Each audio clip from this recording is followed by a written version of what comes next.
El corazón de Jesús en la Escritura, una conferencia del padre Víctor Castaño. Fue impartida con motivo del centenario de la consagración de España al corazón de Jesús, que se celebró en el año 2019.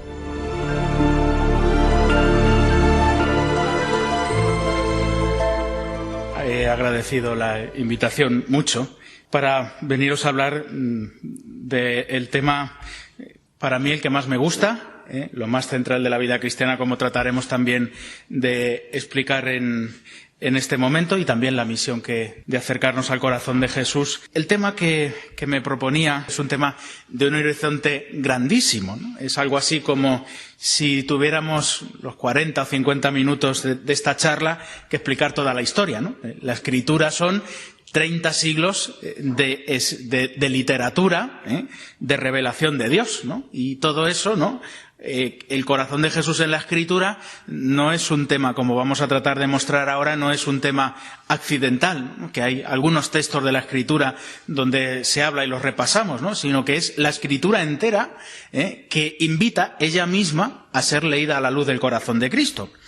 He tenido la suerte de poder repasar todos estos temas en esos pequeños articulitos que me han pedido para la revista Padre de Todos, la revista de la diócesis, y toda la parte de la Escritura ya se ha publicado, los tenéis en corazondecristo.org. Por eso voy a evitar el que tenga más interés en estos temas, que busque ahí las citas concretas, etcétera, y voy a evitar, por lo tanto, muchos detalles. Yo lo que voy a tratar de hacer, ya que se me invita a esto, ¿no? Pues es como cuando uno tiene que quitar zoom al mapa, ¿no? Y entonces se sitúa, ¿no? En un horizonte muy grande y da como las claves más grandes y más importantes acerca de este tema, ¿no? Y por lo tanto evitamos ciertas concreciones. Bien, es un tema que me parece muy importante. Este año, cuando estamos hablando del corazón de Jesús y de la importancia del corazón de Jesús en medio de la vida cristiana, no estamos hablando de una pequeña devoción accidental, sino de un tema que es central en nuestra fe. ¿Por qué? Fijaos, permitidme esta pequeñísima introducción, ¿no? Hemos colocado ahí un Jesús sin rostro, ¿no? Con esa pregunta, ¿no? ¿De qué Jesús hablamos cuando decimos Jesús? ¿Por qué? Pues porque muchas veces hay interpretaciones acerca de Jesús, tan pronto es un líder de liberación como es alguien que presenta una moral rigorista, ¿no? En nuestro mundo encontramos muchas opciones acerca de Jesús, incluso cuando tocamos el tema, dentro de lo que podríamos llamar la presentación dentro de la tradición de la Iglesia y con equilibrio, habría también tantos aspectos en la vida de Jesús importantes. ¿Hay alguno que sea como más importante al que tengamos que atender de una manera especial, de tal manera que si atendemos a eso tenemos una visión correcta, equilibrada y que nos ayuda a nosotros a crecer en la vida espiritual? Pues fijaos, eso es lo que la Iglesia nos invita a vivir cuando hablamos de la espiritualidad o de la devoción al corazón de Jesús.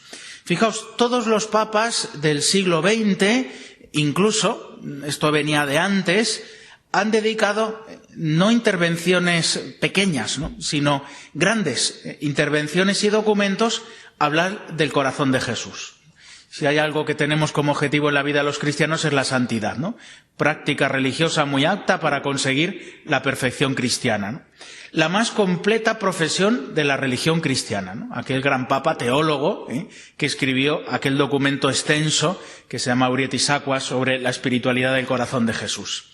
Lo mismo es también como un resumen sintético. Pío XI dijo esto, ¿no? La suma de toda la religión y aun la norma de vida más perfecta. Es decir, no solamente es el resumen de todas las verdades de fe, lo que profesamos en el credo, sino que además, y en la Escritura, como vamos a ver, sino que además es como el resumen también de todos los mandamientos, ¿no? De todo lo que en la práctica tenemos que vivir los cristianos. Y San Juan Pablo II llegó a decir que es la espiritualidad que más conecta con los deseos y las perspectivas del hombre moderno. Bien, la espiritualidad del corazón de Jesús, tal y como la presenta el magisterio de la Iglesia y se ha extendido por toda la Iglesia, tiene un origen que podríamos llamar inmediato, que son las revelaciones de Santa Margarita María de Alacoque. El 27 de diciembre de 1673 tiene esa primera revelación. En los meses posteriores, durante el año 74, recibirá otras 3 más que constituyen ese núcleo de revelaciones más principales o importantes del corazón de Jesús a Santa Margarita María, donde le muestra la imagen que conocemos, el corazón de Jesús entre llamas, coronado por el amor de la pasión, con la llaga del costado, etcétera. Y eso ocurre, y este dato es importante, porque estamos introduciendo el tema de la Escritura, el 27 de diciembre. ¿Qué celebramos los cristianos el 27 de diciembre? San Juan Evangelista. Unos siglos antes, estamos hablando del siglo XIII, finales del XII, otra religiosa llamada Gertrudes de Helfta, fue un monasterio alemán que dio grandes abadesas y podríamos decir que la espiritualidad, la cultura, incluso el progreso de aquella época en el norte de Europa, estamos en Alemania, fue, digamos, como el lugar puntero. De allí también, por ejemplo, es la famosa Santa Hildegarda, de ese ambiente a la que el Papa Benedicto tenía tanta devoción.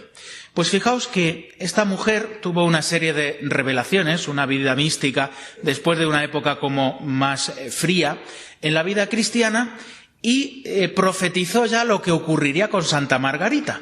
Y ocurre lo mismo, también en la misma fecha. En el día de San Juan, ella tiene esa réplica de la gracia que tuvo Juan Evangelista, de reclinar la cabeza sobre el costado del Señor.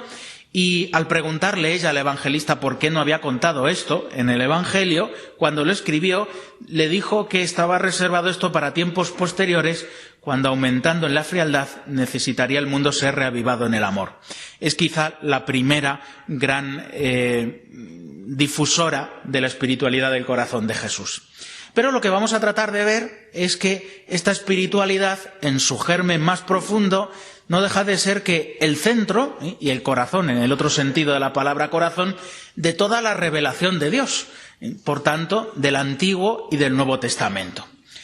Por tanto, para hacer una serie de consideraciones así generales, vamos a hacer un recorrido, y lo vamos a hacer de dentro a fuera, ¿no? Desde el núcleo hasta los extremos, ¿no? Podríamos decir, como en el caso de las cebollas, ¿verdad?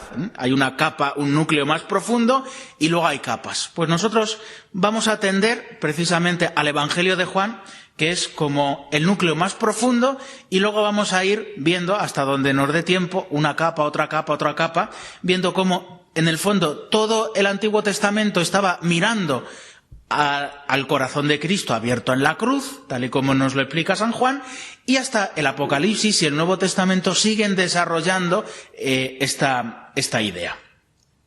Para que veáis que esto no es una cosa que me voy a inventar yo, una manera original de los que nos da por la espiritualidad del corazón de Jesús a la hora de explicar la Escritura, pues os voy a citar un número del Catecismo, el 112, son los números iniciales del Catecismo, donde explica para todos los cristianos cómo hay que leer la Escritura, ¿no? Y fijaos, ¿no? Dice que es la Escritura. Aunque haya muchísimos libros, 70 y tantos en el Antiguo Testamento y 20 y tantos en el Nuevo, la Escritura es una. ¿Por qué? Porque hay un único designio de Dios de salvación, es la historia de la salvación inspirada y puesta por escrito de forma inspirada, y al mismo tiempo también hay un único autor, que es el Espíritu Santo. El Espíritu Santo, ¿cómo se derrama de forma permanente a la humanidad? San Juan dirá que cuando se abre el costado de Cristo, en su pasión. Por tanto, abierto el costado desde la Pascua, recibiendo el don del Espíritu Santo, precisamente del costado abierto de Cristo, podemos entender de verdad todo lo que Dios nos ha transmitido en la Escritura, que no son 100 y pico libros, ¿no? Si sumamos los 70 y tantos y los 20 y tantos del Nuevo Testamento, sino que es un único libro donde se nos revela el misterio del amor de Dios que se acerca a nosotros para manifestárnoslo y salvarnos. Bien, vamos a ver, por tanto, cómo esta revelación del costado abierto de Cristo en el Evangelio es como el núcleo más profundo del Evangelio. Para eso podemos empezar hablando de un autor del siglo III, Orígenes.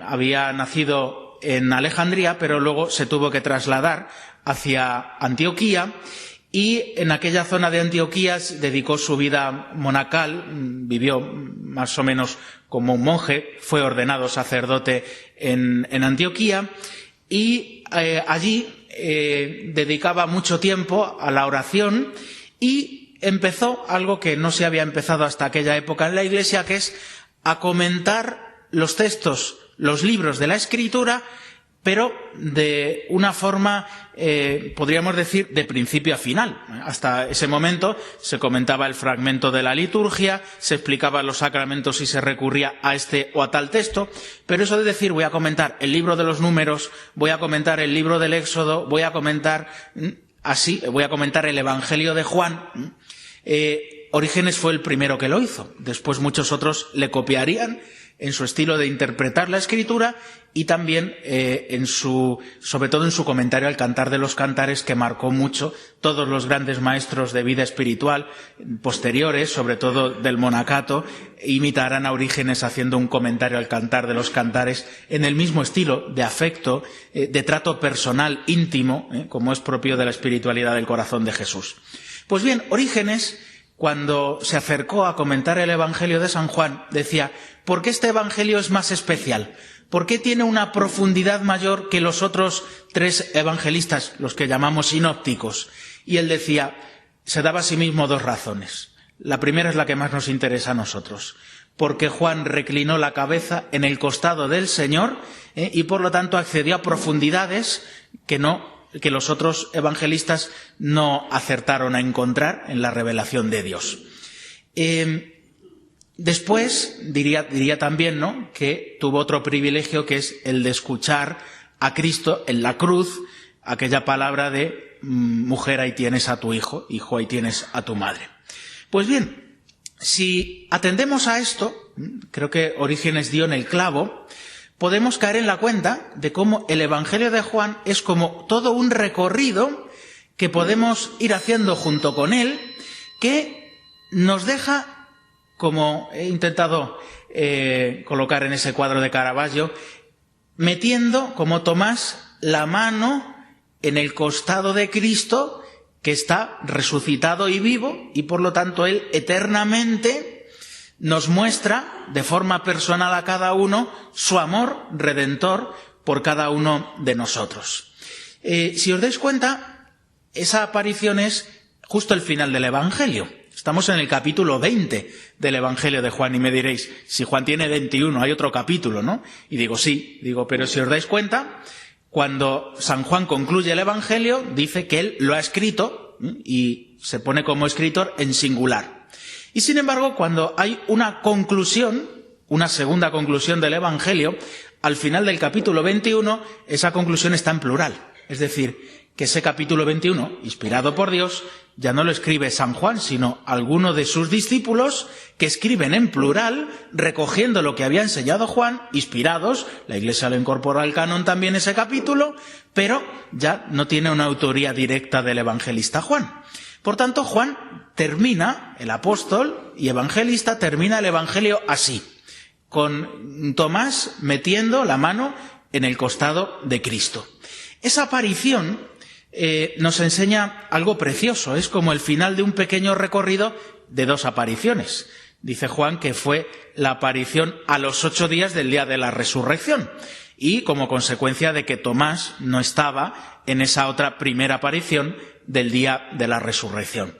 Vamos a fijarnos, ¿no?, en esa aparición del día de la resurrección. Jesús se aparece a sus discípulos y les dice: la paz esté con vosotros. Dicho esto, les muestra las manos y el costado y vuelve a repetir la paz esté con vosotros. Sopla el Espíritu Santo sobre los discípulos y les envía con poder de perdonar los pecados. Fijaos que en esta pequeña secuencia de imágenes podemos encontrar un resumen muy bonito de todo lo que es la salvación que Dios nos trae. ¿Qué es salvar? La vigilia pascual, cuando celebramos, tenemos una oración preciosa que escribió el Papa San León Magno, ¿no?, que dice que la resurrección de Jesús, la salvación, es restaurar a la integridad original a lo que había antes del pecado. Si os dais cuenta, con este gesto que brota como del costado abierto de Cristo, San Juan Evangelista está queriendo decir esto. Sopla sobre ellos el don del Espíritu Santo, diciendo, fijaos que ese gesto de soplar, ¿cuándo lo hace Dios? Lo hace en el Génesis 2 veces, ¿no? El Espíritu Santo que soplaba, aleteaba sobre aquellas primeras aguas, que son una imagen de la nada, es decir, es como la potencia infinita del amor de Dios, el poder infinito del amor de Dios que desea darnos la primera salvación, ¿no?, que decían algunos que es sacarnos de no existir. Esa es la primera salvación. Y la segunda, la redención, nos la regala el Señor con su resurrección. Y hay un segundo momento, ¿no?, que es el momento específico de la creación del hombre, ¿no?, donde Dios sopla para dar vida, ¿no? Ese es el momento. Dios crea al hombre cuando, después de haber preparado la materia, sopla su espíritu sobre el hombre. Bien, pues ese volver a soplar sobre la humanidad pecadora es como decir, hay un origen de algo nuevo. Y ese origen de algo nuevo comienza desde el costado abierto de Cristo en la cruz. Fijaos que esto de el Espíritu Santo y el agua, los dos unidos, va a ser una constante en muchos momentos de la Escritura y del Evangelio de Juan. Donde el Espíritu Santo y agua. Pues bien, Cristo con su costado abierto, mostrándoles ese costado, colocando como en el centro de ese momento su costado abierto, realiza este gesto.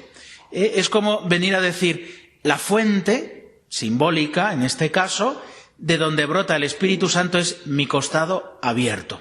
Esto quedará muy claro si uno ha leído, por ejemplo, el capítulo 7 del Evangelio de Juan.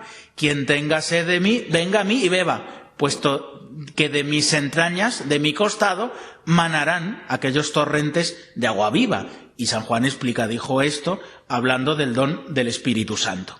Es más, la centralidad de aquello es tan grande, del costado, que literariamente también San Juan lo explica. Cuando en el Evangelio encontramos una repetición de 2 o 3 palabras, de una frase, ¿no?, la paz esté con vosotros, estamos encontrando lo que se llama una inclusión, ¿no? Si se repite 2 veces, ¿no?, por ejemplo, amén, amén, lo que diga Jesús, y otra vez amén, amén, ¿no?, que muchas veces se traduce por en verdad os digo, ¿no?, y dice algo, ¿no?, y luego vuelve a decir en verdad os digo. Es como resaltar entre 2 partes que se repiten lo del centro. Yo suelo poner para explicar esto el ejemplo del sándwich, ¿no? Lo que importa, ¿no?, lo que le da calidad al sándwich no es el pan, ¿no?, que se repite arriba y abajo, ¿no?, sino la sustancia que lleva dentro. Pues algo así también ocurre con las inclusiones.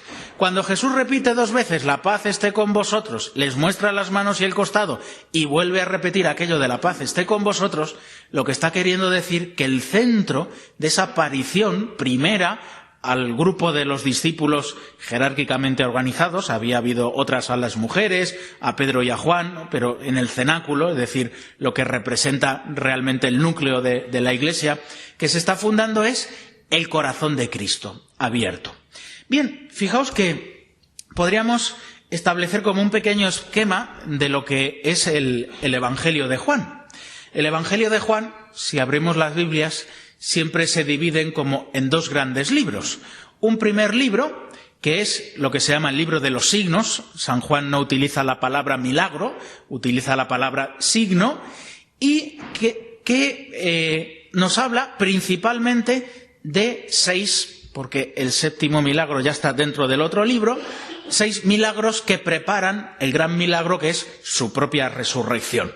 Fijaos que el número 7, en la Biblia ya sabemos todos que es un número de plenitud, ¿no? Entonces, el Evangelio comienza con un prólogo y se siguen esos milagros. El de las bodas de Caná, el de la curación de la hija de aquel funcionario real, aquel paralítico que curó en la piscina de Betesda, la multiplicación de los panes a orillas del mar de Tiberíades, la curación de aquel ciego del nacimiento junto al templo y la resurrección de Lázaro en Betania.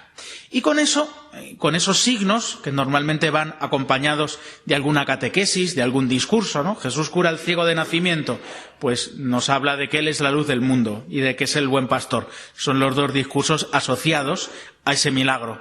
Jesús multiplica los panes a orillas del mar de Tiberíades, nos da el discurso largo del pan de vida, este es muy claro y evidente.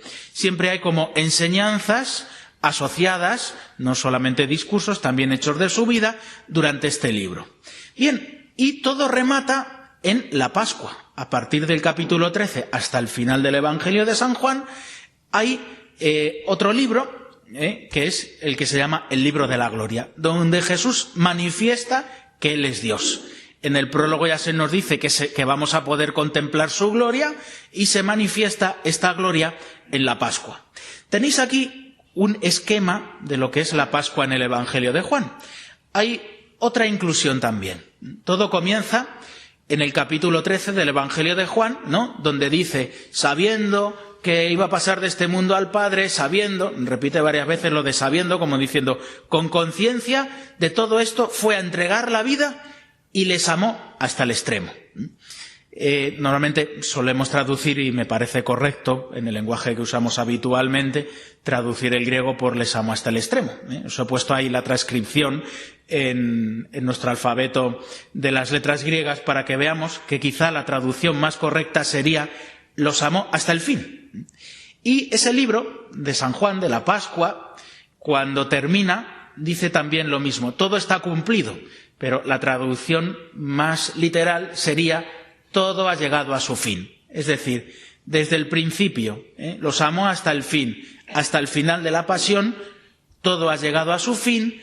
Hay como una clave de interpretación, es decir, si queréis entender de verdad lo que es la pasión del Señor, tenéis que leerlo en la clave de que Él está amando hasta donde humanamente un corazón humano puede amar.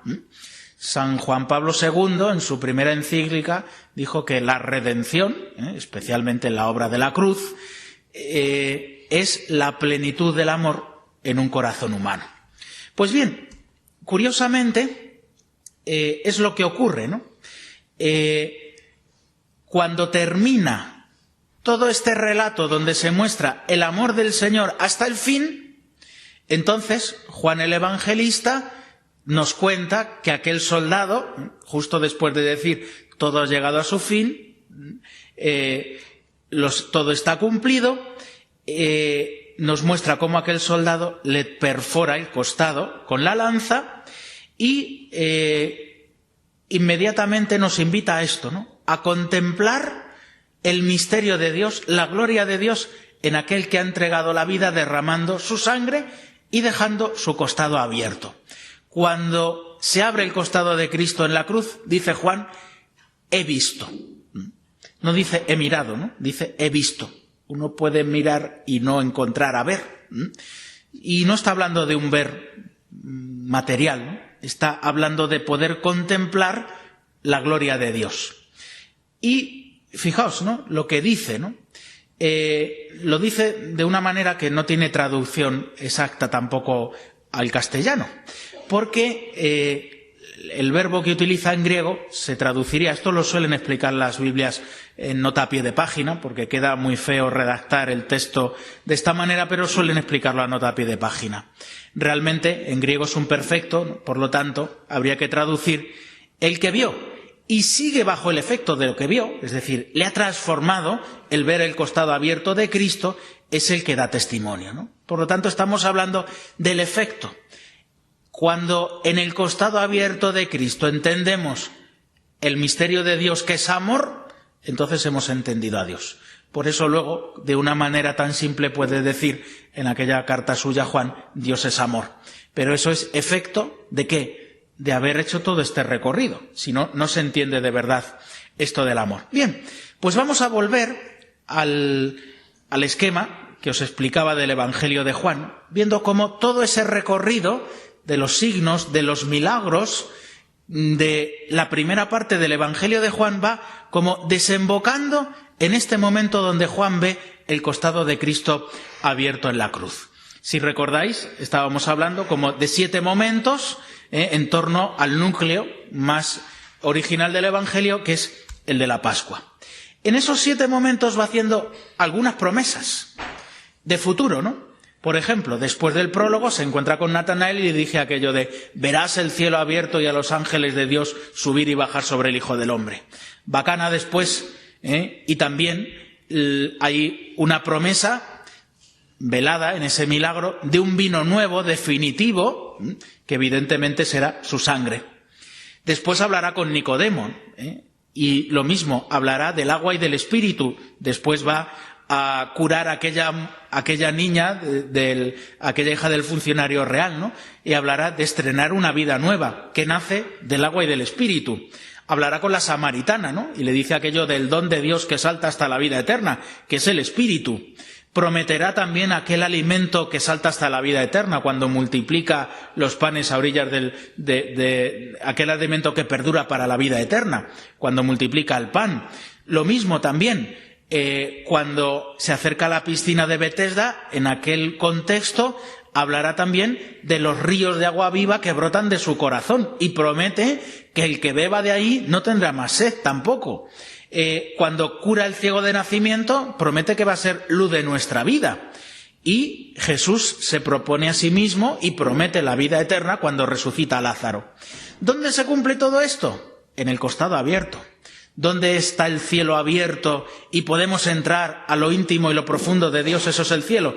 En el costado de Cristo. ¿De dónde brota el vino nuevo? Es la sangre de Cristo. ¿Dónde podemos nacer de nuevo por el don del agua y del Espíritu Santo? Del costado de Cristo. Todas esas promesas van encontrando siempre cumplimiento. La vida eterna se nos abre en el costado de Cristo. Todo adquiere sentido, todo lo que ha ido haciendo, cuando contemplamos el costado de Cristo en la cruz. Bien, pues esto que ocurre en el Evangelio de Juan ocurre también a lo largo de toda la Escritura. Volvemos a ese número 112 del Catecismo, lo retomamos, que explicábamos al principio, y si os dais cuenta, allí hay una cita de Santo Tomás, ¿no?, que os coloco ahí literalmente. Dice, por el corazón de Cristo se comprende la Sagrada Escritura, la cual hace conocer el corazón de Cristo, ¿no? Esto es un círculo que se retroalimenta el mismo, ¿verdad? Por una parte, cuando tenemos los sentimientos y vivimos en comunión con el amor de Cristo, entendemos esa revelación del amor de Dios. Y esa revelación del amor de Dios es entrar dentro del corazón de Cristo. Pero dice, antes de la Pascua, antes de que el costado de Cristo fuese abierto en la cruz, estaba cerrada la Escritura. La leías, pero no entendías su sentido profundo y espiritual. Fijaos que Orígenes, el gran maestro de los comentarios bíblicos, hablaba mucho de este sentido espiritual de la Escritura. No me están contando simplemente que si Jesús fue a tal sitio hizo un milagro, sino que hay todo un sentido espiritual que habla del amor de Dios. Decía Orígenes, si eres carnal, vas a hacer una interpretación carnal, vas a hablar de cosas y de dichos. Pero si eres una persona espiritual, es decir, si te has encontrado con el amor de Dios, vas a través de esas palabras y de esos dichos a entrar en el misterio del amor de Dios. Pues bien, la llave que nos hace pasar de una interpretación más carnal a una interpretación más espiritual, y en esto hay un horizonte ilimitado de crecimiento, es precisamente el encontrarse con Jesús en su pasión. Los que en adelante tienen inteligencia de la Escritura consideran y disciernen de qué manera deben ser interpretadas estas profecías. Bien, pues vamos a ir haciendo este recorrido transversal. Podemos decir, por tanto, que el núcleo más profundo es el Evangelio de Juan y la siguiente capa son los evangelistas sinópticos.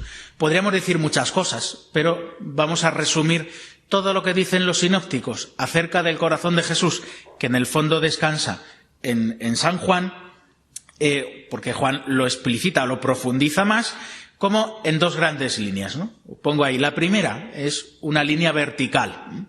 Es decir, Jesús en los sinópticos nos muestra el corazón de Cristo en las oraciones de Jesús.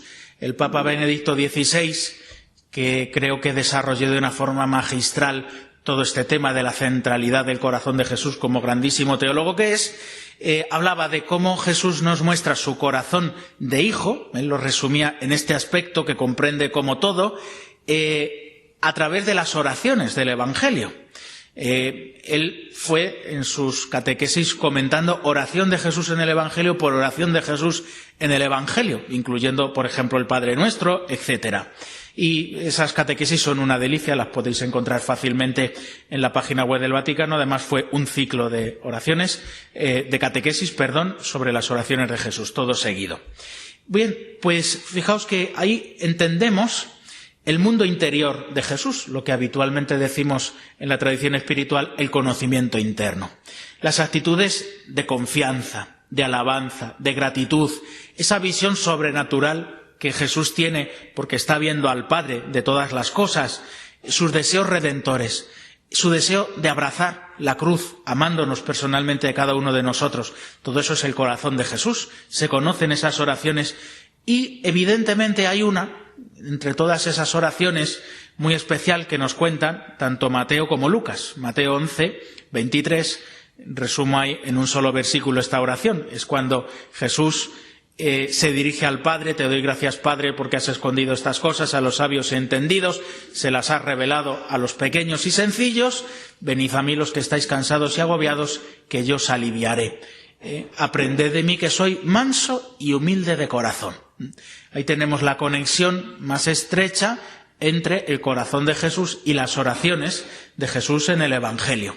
Fijaos que esto en el fondo remite a Juan, ¿no? Porque ¿cómo se aprende a descansar en Jesús? La imagen del apóstol Juan nos lo resumen de una manera gráfica muy hermosamente, ¿verdad? Reclinando nuestra cabeza sobre el costado de Cristo y entendiendo que en esa vida de amistad compartida con Cristo vamos cada vez más conociéndole. Cuando vivimos en confianza nos agobian mucho menos las cosas de la vida.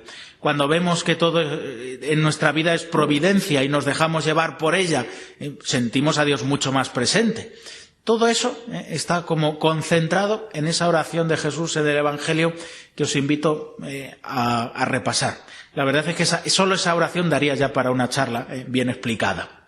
Bien, como tenemos que pasar adelante, vamos a la dimensión horizontal, tal y como nos la cuentan los evangelistas, ¿no? Me perdonáis por la palabrota, porque es una palabrota de verdad, ¿no? Esplagnisomai, ¿no? Pero es que no se puede explicar si no se remite a este término, ¿no? Esplagnisomai es un verbo que se suele traducir por tener compasión. Lo que pasa es que en griego tiene una connotación que se pierde si se traduce a cualquier otro idioma, ¿no? Porque en griego esplagna significa intestino, ¿no? Es decir, que esa compasión es algo que sale de las entrañas más profundas del Señor. Es decir, que sus sentimientos son verdaderos y auténticos. No es como cuando a uno le invitan a una casa y dice: aquí tiene usted su casa, ¿no? Pobre de ti como te presentes con las maletas, ¿no? Menudo cuadro, ¿no? Son cosas que se dicen, ¿no? Y que no se dicen de verdad. Lo mismo, ¿no? A veces nosotros decimos: te perdono, ¿no? Pero no sale de verdad de las entrañas, ¿no? Sale como arrancado, ¿no? Y no está mal, ¿no? Mejor eso que nada, que quede claro por otro lado. Pero en Jesús esto es lo que le sale de su condición de hombre bueno, que ama, y entonces el Evangelio nos lo retrata muchas veces así. Siente esa compasión por las ovejas que andan sin pastor, ¿no? Por nosotros que andamos tantas veces heridos, por los enfermos, algunos de los cuales curan, por los que sufren por la pérdida de seres queridos, por los que pasan hambre. Y es curioso porque ahí retrata como la faceta más humana de Jesús, ¿no? Jesús tiene evidentemente sentimientos humanos, pero esos sentimientos humanos, la tradición del corazón de Jesús habla del triple amor de Cristo, ¿no?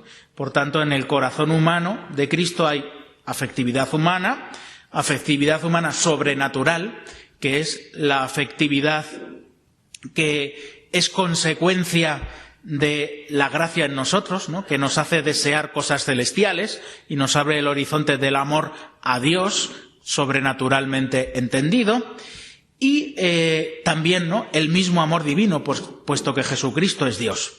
Pues bien, esa palabra también, curiosamente, se aplica al Padre, ¿no? Cuando se dice que aquel prestamista que tenía 2 deudores que debían mucho se compadeció de ellos y les perdonó la deuda, pues se utiliza también esa palabra. Y lo mismo, cuando en la parábola del hijo pródigo, ¿no?, cuando viendo se compadeció, ¿no?, de aquel que venía de cuidar cerdos, ¿no?, y le abraza y le besa, utiliza también ese mismo término. Por lo tanto, curiosamente se aplica tanto al corazón humano de Cristo como a los sentimientos del Padre que se nos revelan en el corazón de Cristo. Bien, pues vamos ahora a ver, para no enrollarme demasiado, no quedan más de 10 minutos, los digo por lo que tengáis la cena ya preparada, no se va a enfriar, no os preocupéis. Vamos a hablar de algunos temas transversales, ¿no?, ya saliendo a las capas más exteriores, para que veamos, ¿no?, cómo este tema del costado de Cristo comienza con el primer libro de la Escritura, el Génesis, y termina en el último libro de la Escritura, con el Apocalipsis. Y continuamente, a través de diversas imágenes, se nos remite continuamente al costado abierto de Cristo en la cruz como el centro de toda la revelación cristiana, y por lo tanto aquel núcleo más esencial de nuestra fe al que tenemos que atender. Esos temas son 4, los vamos a explicar porque la fuente y el templo se explican juntos, así, ¿no? El tema del esposo, de Cristo como esposo, la fuente y el templo, y también ese personaje misterioso, el traspasado, que evidentemente se identifica con Cristo. Bien, el tema del esposo, evidentemente, comienza en el primer libro de la Escritura. Siempre, como estábamos diciendo, la Escritura tiene como 2 niveles de interpretación, ¿no? Varios niveles. El mismo texto sugiere varias cosas. Pues fijaos, sobre todo, el segundo relato de la pasión, de la creación, del Génesis, donde se atiende más directamente a la creación del hombre, ¿no?, y donde se detiene, nos presenta al hombre en clave de alianza. Es curioso, pero si os dais cuenta, el segundo relato de la creación, el capítulo 1 del Génesis, más o menos, no es exacto, pero es primer relato de la creación. El segundo capítulo, un poquito empezado el segundo capítulo, empieza de nuevo el relato de la creación en otra perspectiva, y el tercer capítulo del libro del Génesis es ya el relato del pecado. Entonces, ese segundo relato utiliza un nombre de Dios que evidentemente en el momento de la creación el hombre no conocía. El libro del Génesis se escribe seguramente en el siglo V antes de Cristo, ¿no? Y es como una mirada hacia los orígenes inspirada por Dios desde la luz que tiene el pueblo de Israel según ha ido ya caminando en esa historia de salvación que empieza con Abraham, con Moisés. Pues bien, utiliza para referirse a Dios el mismo nombre que Dios le había revelado a Moisés cuando le invitó a entrar en alianza, ¿no? Esto es una cosa curiosa. En el primer capítulo del Génesis no es así. Y va presentando a ese hombre como aquel que está creado para vivir en la amistad con Dios. Se recrea mucho también en esa dimensión esponsal del hombre. Es cuando se habla de la creación del hombre, de la creación de la mujer, y que tienen que ser los dos una sola carne. ¿De dónde nace la mujer? Del costado de Adán. Por tanto, el Génesis, aun sin saberlo, estaba ya haciendo una lectura del Génesis que ya no es simplemente la de la creación, sino también la de la segunda creación, que es la de la salvación. Y nos invita a mirar a Cristo como un nuevo Adán y a Eva como la imagen de lo que luego los padres llamarán la nueva Eva. La nueva Eva para los padres de la Iglesia es tanto María como la misma Iglesia. Por tanto, podemos hacer una lectura en clave nupcial de la creación y de toda la salvación de Dios. Es decir, la Iglesia, Cristo, es como un esposo que quiere alianza. El paradigma de lo que es la alianza es un pacto de amor. No se entiende un matrimonio, eso de vivir, ser los dos una sola cosa, no poderse separar, si no es desde el amor. Si no es desde el amor, es una carga insoportable. Cuando se deja uno de amar, el matrimonio es insoportable. Pues bien, Jesús nos presenta a Cristo como aquel esposo que tiene necesidad de esa esposa. Son los deseos redentores del corazón de Cristo. Y para recuperar a esa esposa, ¿qué es lo que hará? Para ser una sola carne, una sola cosa con ella, entregar su vida en la cruz. De la misma manera que Adán es sumido en un sueño y en ese sueño se le abre el costado y se le concede el don de poder dar vida a Eva, así también Cristo crucificado se duerme en el sueño de la muerte y cuando resucita de lo que ha brotado, por lo que ha brotado del agua y del costado, puede bañar a la Iglesia de tal manera que de ese baño purificador la esposa queda limpia y preparada para la unión. ¿Qué es lo que ocurre en el noviazgo? Que si no hay un amor maduro, no podemos aguantarnos juntos, ¿no? El noviazgo es madurar el amor para poder entregarnos y darnos un sí pleno ya para siempre. Y quien pierde esta perspectiva y no entiende el noviazgo, pues así pasa últimamente, ¿no? Pues esto lo podemos aplicar también a la historia de la salvación. De la historia de la salvación, tal y como nos la describe la Escritura, es como una especie de noviazgo que avanza hasta donde nos dice el libro del Apocalipsis, ¿no? ¿Cómo termina el Apocalipsis? Capítulo 21 del Apocalipsis. El Espíritu y la esposa dicen, ven, ¿no? Las bodas del Cordero con su Iglesia. El Cordero es aquel que ha entregado la vida por la Iglesia y entonces, de lo que ha brotado de su costado, que en el fondo es toda la acción de la Iglesia, ¿no? Los sacramentos que nos santifican, cuando celebramos la fiesta del corazón de Jesús, en el prefacio rezamos eso, ¿no? Con los sacramentos que brotan del costado de Cristo, que nos constituyen como una comunidad, que no es simplemente una asociación de los que pensamos lo mismo, sino que compartimos esos bienes sobrenaturales, que son los de la salvación que Dios nos trae, y por lo tanto, la Iglesia purificada y madurada en el amor estará en el último día de la historia lista para consumar ese desposorio, ¿no? El fin del mundo es justamente esto. El Evangelio de Mateo, por ejemplo, tiene aquella parábola preciosa que nos habla del fin del mundo también en esta clave, ¿no? De las vírgenes que se preparan para recibir al esposo, ¿no? Y las vírgenes tienen que tener la lámpara encendida, es decir, alimentarse de aquello que brota del costado de Cristo. La imagen del templo y de la fuente. Si os dais cuenta, ese relato segundo del libro del Génesis, al que me refería también en la diapositiva anterior, es descrito como el paraíso. No solamente como el paraíso que se describe en ese relato, es descrito como si fuera el templo. Si uno lo ve despacio, parece que está describiendo el templo. Y se dice que de ese lugar salían 4 ríos, ¿no? Es decir, uno por cada uno de los puntos cardinales, ¿no? Es decir, ese agua sin medida que va dando vida. Del jardín, es decir, del lugar donde Dios ha creado, sale un agua que va llevando la vida desde ese paraíso original por los 4 puntos cardinales del mundo. Pues bien, esa imagen se recuperará mirando a Cristo y diciendo que Él es el templo y la fuente de donde brota. Curiosamente, esa fuente la vuelve a situar el profeta Ezequiel diciendo que había un templo de donde brotaba por su lado derecho, el costado derecho de Cristo es el que fue traspasado, y ese agua inmensa que iba saliendo del templo iba dando vida y haciendo que fuera un vergel hasta incluso llegar al mar de las aguas salobres, el mar muerto, ¿no? Ahí no habita nada, ni plantas, ni peces, ni nada, por la alta concentración salina, ¿no?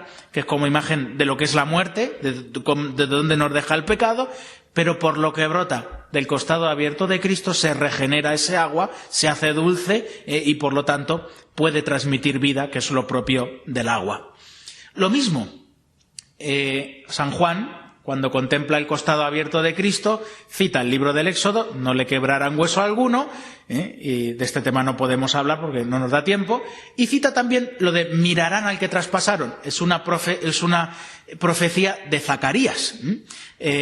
Pues Zacarías habla en su libro de cómo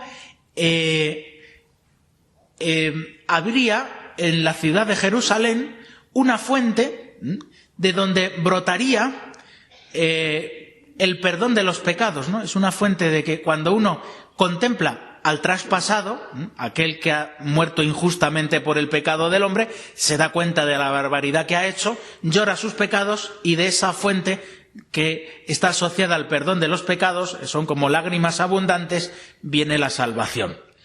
Pues bien, Zacarías, Isaías, citados por los evangelios, van a interpretar siempre la salvación del Señor como un gran torrente de agua viva.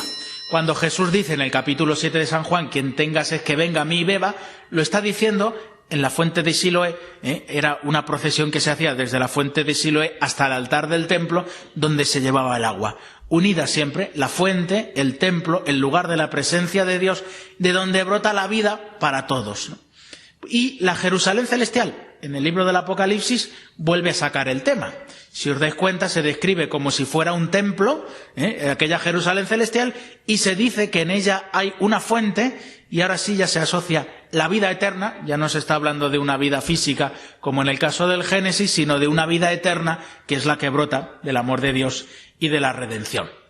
Bien, la tercera figura, la del traspasado, es la imagen quizá más personal, ¿no? Estábamos hablando antes del templo de fuente, pero relacionada con las anteriores. Fijaos, ahí está la profecía de Zacarías. Mirarán al que traspasaron, porque aquel día habrá una fuente abierta para la casa de David y para los habitantes de Jerusalén para lavar el pecado y la impureza. Lo mismo, fue traspasado por nuestras rebeldías, triturado por nuestras culpas. Continuamente los profetas hablarán de aquel traspasado que trae la salvación. Y es muy curioso, ¿no? Porque asocian los cánticos del siervo de Yahvé el contemplar al traspasado con caer en la cuenta del pecado. La salvación viene cuando yo me reconozco pecador, me doy cuenta que necesito salvación y entonces la busco en Cristo. Bueno, pues ya el mismo corazón de Jesús abierto en la cruz es la oportunidad para que yo caiga en la cuenta de mi pecado. ¿Cómo caemos en la cuenta de los pecados? ¿Cómo caen los de nuestro alrededor en la cuenta de aquello que tienen que mejorar? Echárselo en cara no vale de nada. Llevándoles a que miren al corazón de Jesús, al costado abierto, y entonces cayendo en la cuenta de cómo esa herida del costado es mi pecado, viene el arrepentimiento y por tanto la oportunidad de poder beber de ese agua viva que me cambia y me transforma. Bien, pues todo esto va apareciendo, es un tema que va reapareciendo en los libros de la Escritura y de nuevo, el Apocalipsis al principio nos habla de que aun los que le traspasaron y todas las tribus de la tierra harán lamentación por él, es decir, reconocerán su pecado y por tanto podrán finalmente recibir esa salvación manifiesta que llegará en el último día de la que nos habla el libro del Apocalipsis. Bien, con esto termino, solamente una conclusión, ¿no? Es como para ayudarnos a ver en perspectiva o en retrospectiva el tema que acabamos de ver. Es una enseñanza del Papa Benedicto XVI. Llegó a decir en un mensaje, una carta que escribió con motivo de aquella otra encíclica de Pío XII, al cumplirse los 50 años de aquella encíclica sobre el corazón de Jesús de Pío XII, dijo dos frases, ¿no? Viene a ser la misma idea, pero dicha en dos momentos distintos de la carta. Solo se puede ser cristiano dirigiendo la mirada a la cruz de nuestro Redentor al que traspasaron. Fijaos que a veces hay personas que piensan que, bueno, algunos le da por hablar del corazón de Jesús, les ayuda, esa devoción, pues muy bien, si les ayuda. El Papa Benedicto XVI nos invita a entender que o miramos al traspasado, o miramos al corazón de Jesús, o estamos perdidos en cosas accidentales. No vamos a lo esencial de la vida cristiana. De ahí la importancia de poner en el centro de la vida de la Iglesia al corazón de Jesús. San Juan Pablo II, cuando canoniza a San Claudio de la Colombier, otro gran apóstol del corazón de Jesús, dice esto, ¿no? El corazón de Cristo debe ser el corazón de la Iglesia. Y lo mismo, ¿no? Lo dice más claramente todavía. La contemplación del costado traspasado por la lanza, en el que resplandece la ilimitada voluntad salvífica por parte de Dios, no puede considerarse como una forma pasajera de culto. En algunas épocas de la vida de la Iglesia se pensó, bueno, eso del corazón de Jesús sentado en el trono, para mi bisabuela estaba muy bien, pero estamos ya en 2019. Bueno, pues la oportunidad de este centenario es la oportunidad de redescubrir que celebramos aquellas cosas que a lo largo de la historia permanecen como cosas importantes. No es algo pasajero, está llamado a ser esto. No es una expresión meramente devocional, ¿no? Sino dice así, ¿no? El corazón de Cristo, tal y como nos lo presenta Santa Margarita, es verdad que es la manera en la que se ha concretado esa mirada al traspasado en la Iglesia, pero sigue siendo imprescindible para una relación viva con Dios. Termino como empezaba. ¿De qué Jesús hablamos? A veces hablamos de un Jesús en pasado. Un Jesús que no le dice gran cosa a mi vida. Un Jesús que en muchas ocasiones, sí, conceptualmente es muy claro, ¿no? Pero parece que fue alguien genial de hace 2000 años, ¿no? Poner la vida en clave del corazón de Jesús es esto, es entender que Cristo vivo que me ama es el centro de la vida cristiana, ¿no? Y experimentar eso, porque una cosa es que alguien me hable de Jesús y otra cosa es sentir a Jesús cerca en mi vida. Señalar al corazón de Jesús es ayudar a todos, empezando por mí mismo, a que Jesús sea ese Jesús vivo que es el centro de mi vida. Bien, pues ya está. He dicho muchas cosas, ¿no? En poco tiempo. Espero que esto os pueda ayudar para lo que es más esencial, ¿no? Abrir la Escritura, encontrarme con el corazón de Cristo, entender que esto nace de la misma revelación de Dios y nos ayuda a entender mejor la revelación de Dios, como alguien vivo que se acerca a mi vida. Por eso es un Dios que se ha encarnado y se ha hecho amigo y compañero nuestro en nuestra vida, pero resucitado y vivo y por lo tanto no alguien del pasado. Pues nada, que esto os aproveche para vuestra oración y para vuestro trato personal con el Señor.